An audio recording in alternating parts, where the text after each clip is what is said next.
Namaskar. Congratulations to all the poets out there during the celebration of World Poetry Day. I also congratulate Odisha State Open University and Dr. Rajendra Padi for having taken up this important occasion to be celebrated in OSOU. As a poet, I have a few questions for myself and, of course, for all the poets, my fellow poets, who have been using poetry as the medium of expression. I have engaged in the craft of writing poetry since 2 decades or more. To me, poetry that talks about the universe, the civilization, and not about any particular culture is the poetry that is most welcome in a changing world. The world needs more of literature which is civilizational, more poetry which can talk about creation of a more inclusive and a flexible world. I have been writing poetry, modern poetry, quite a bit of it, and then poetry of folklore, poetry vis-a-vis mythology, gender studies. I have been writing poetry for men and women and the queer. I have been writing poetry for children, for the marginalized, for the tribal communities, for the folks, for the subaltern, for people who do not have a voice. I have been trying to give them a voice through my poetry. Even though poetry has been my medium of self expression, on the World Poetry Day, there are a few pertinent questions that I would like to ask myself and also to the poets, and probably while addressing those issues, we can be instrumental in social change, in writing more meaningful, more substantial poetry. For whom do we write poetry? Is it for people, the marginalized, the subaltern? Are they actually reading her poems? Are they in a position to make any meaning out of it? If not, then why? That's a very basic question.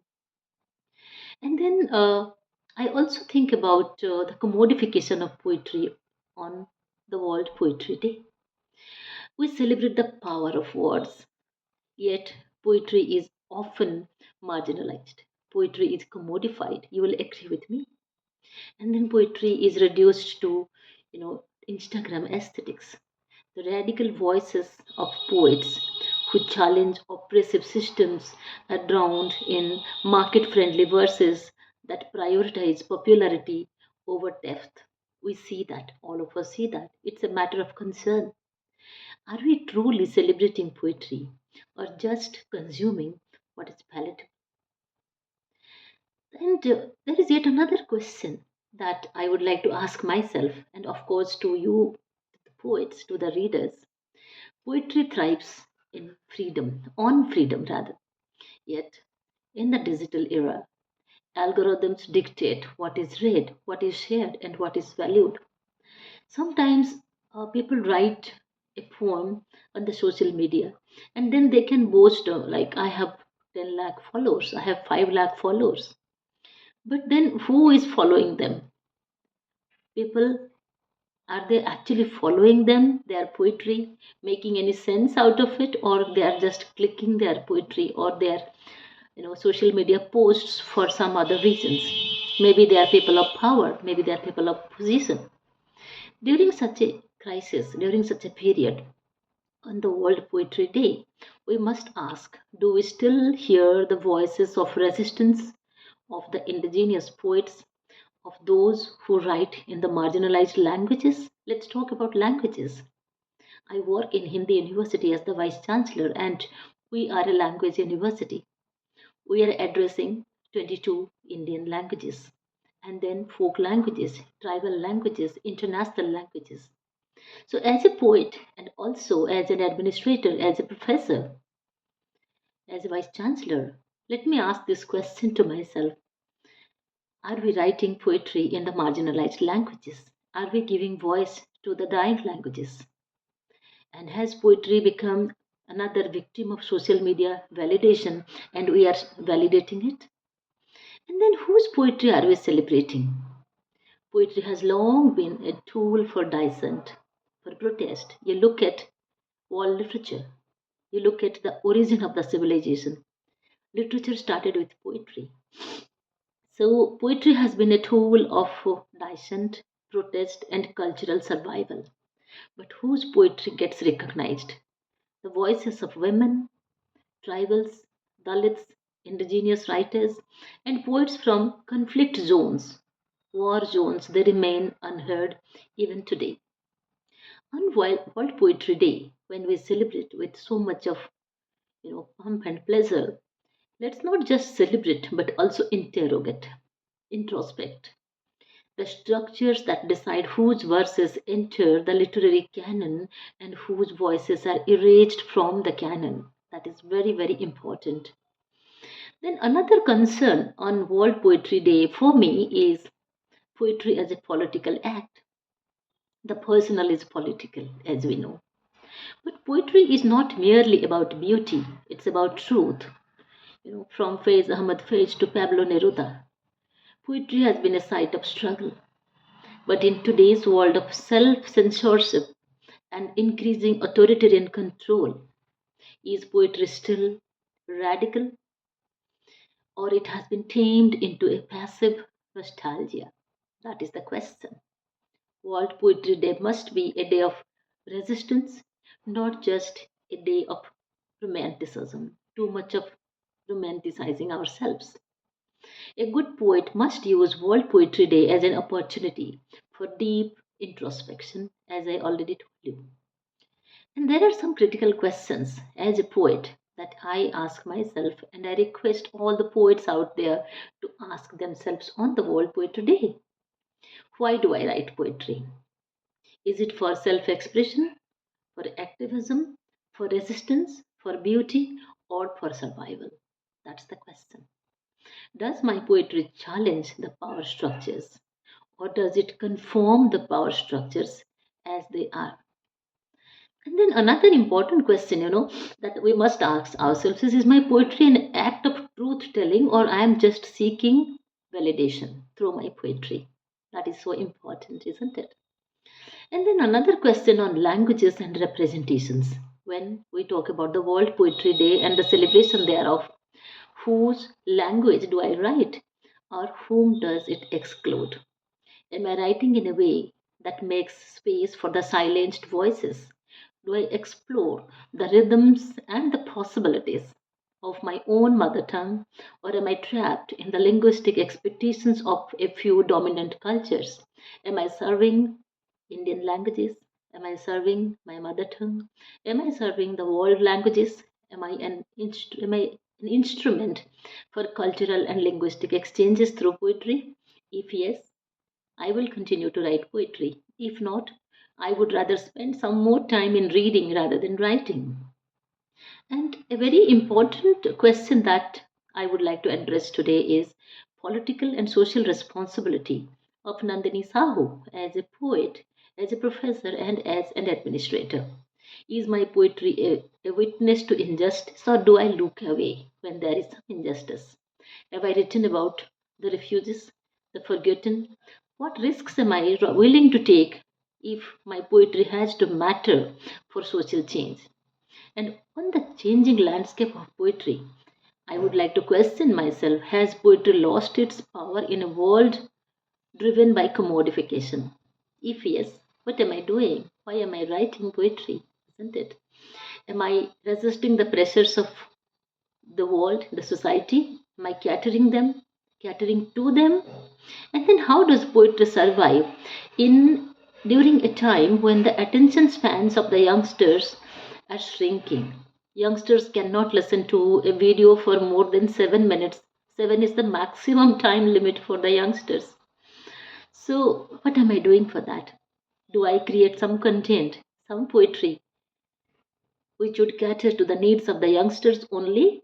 Or am I creating a balance between the classicists, the romanticists, the modernists? That is the big question. And on my own evolution, Am I evolving as a poet over a period of time? When I started writing poetry, I was hardly 7 years old. And today, during this point of my life, this phase of my life, have I evolved as a human being in the process of writing poetry? That is a question. My biases, my assumptions, have they been reduced through poetry? By reading a lot of poetry, by writing a lot of poetry, have I worked on myself as a better human being? Or maybe evolving as a better human being that I was when I started writing poetry? That question has to be addressed. I have to ask this question to myself. With this, I will stop here and I would conclude by reciting one of my own poems because this is celebration of World Poetry Day and Dr. Pari had requested me to talk about it a little bit and also to recite one of my poems. So I come from Odisha and I have been teaching in IGNOU, Delhi since last 19 years and very recently I have shifted to West Bengal as the Vice Chancellor of Hindi University. So I have multiple identities as a folklorist, as a poet, as an administrator, as a researcher, as a critic, and of course as a mother. So during all this identity, when all these identities, they flow into each other. I continue to write poetry of social value. I talk about Jagannath Puri, about Konark, my state, where I come from. So this is one of the poems, An Evening at Konark. All of you must have visited, or maybe most of you must have visited the Konark temple. And this is a poem when, I have been visiting Konark temple since my childhood. And this poem is dedicated to the Konark temple, the sun temple of Konark. Some evenings, so this is the poem, An Evening at Konark. Some evenings, time dies down, timeless, when the language of stone overshadows the language of man. Little boy Dharma sat gloomy one evening.